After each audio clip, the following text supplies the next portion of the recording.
Добрый день, дорогие друзья! Представляем вашему вниманию анонс ближайшего выпуска газеты «Якутия». Читайте в нашей четверговой толстушке. Реку Лену неумолимо сковывает лед, но, тем не менее, перевозка автотранспорта продолжается и в этих условиях. Теперь с ледокольным сопровождением. Речной состав, баржа, буксир-толкач и ледокол делают за сутки 2 рейса по маршруту поселок Жатай, село Тихтюр.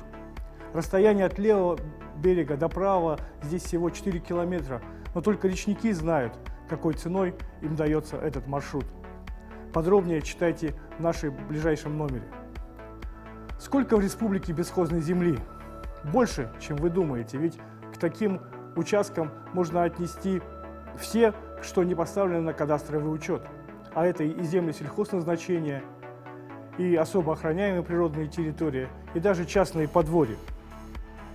Мало того, с принятием закона о дальневосточном гектаре, который должен вот-вот поступить на рассмотрение Государственной Думы, вполне может случиться, что эти земли раздадут всем желающим.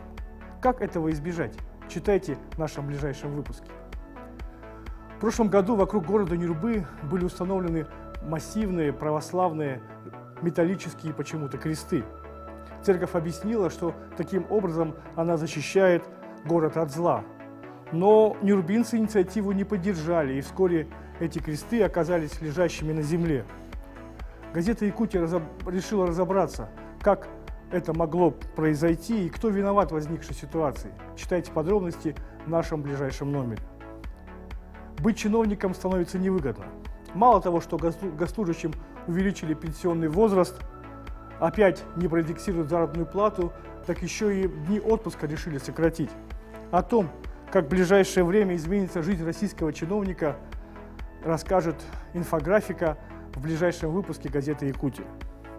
Эти и многие другие материалы, а также традиционные сканворд, гороскоп и ТВ-программа читайте в нашей четверговой толстушке. Газета «Якутия» – все о главном, главное обо всем. Оставайтесь с нами, будьте в курсе событий.